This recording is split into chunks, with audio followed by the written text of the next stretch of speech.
Robert Gorin in Law and Order Criminal Intent. And he's the director of Don't Go in the Woods. A big warm welcome to him.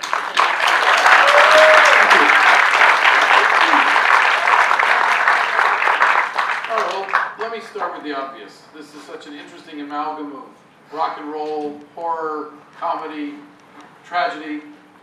How did you get this idea? Where the hell did this thing come from? We were, Joe and Sam and I had written another script that we were, needed some, the approval of the Johnny Cash estate to do. And so while we were waiting for that approval, I was getting antsy and wanted to do something. And I have some property upstate New York in Kingston, and I was driving home with my wife, and I was talking to her about what could I shoot, now, because I really wanted to shoot something. And I said, what do I have? A really good friend of mine is, Sam is a lyricist and composer, and rocks and saves. Joe's just an excellent writer, and I have 100 acres of woods, and I thought, why don't we just do a horror movie? Come from the kind of roles that you've had over time, the kind of things that you seem to fall into, or is this? I mean, I imagine you don't think of this as a departure from the path of your career. You mean suicide? Is that what you're saying? Among a number of the subjects you've addressed in some of your it's actually a very good question. I think that I've always approached my acting in the same way I hope to keep making films, and that is to just decide to do something, commit to it, and follow it through, and hope that everybody likes it. That's my plan. It has been my plan with my acting my whole career. All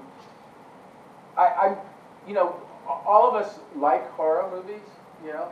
Everybody up here likes them. I think Sam likes them a bit more than Joe and I, but Joe and I still have I still have my favorite horror films, and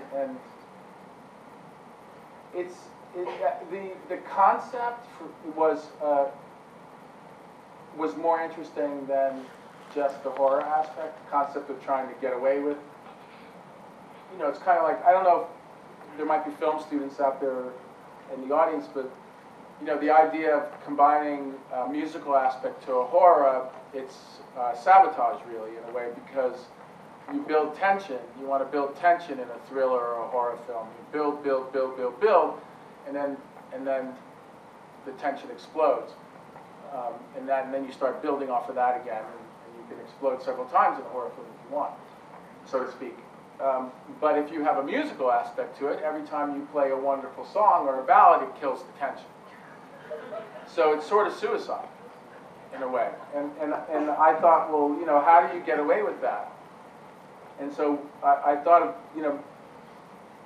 there was many different ideas about using unknown actors like Cass, and also a lot of the actors have no aspirations to act. Not Cass, she's an actress, but a lot of the main characters in the film, they just don't want to be actors and don't know how to act. And I thought to have a kind of flat tone in their delivery, much like Linklater and Smith were doing back in the days with their slacker films and stuff, to have that kind of flatness to the film, and then have it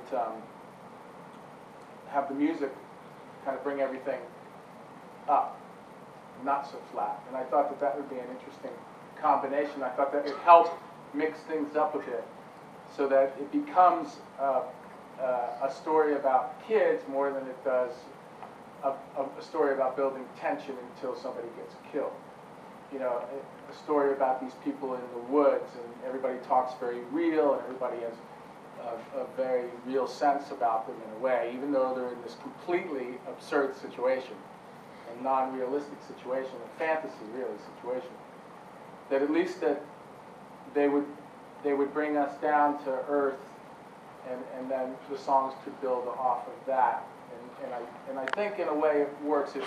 There are times where the tension is killed by the songs, but there's a killing there, so the climax and tension is ending simultaneously.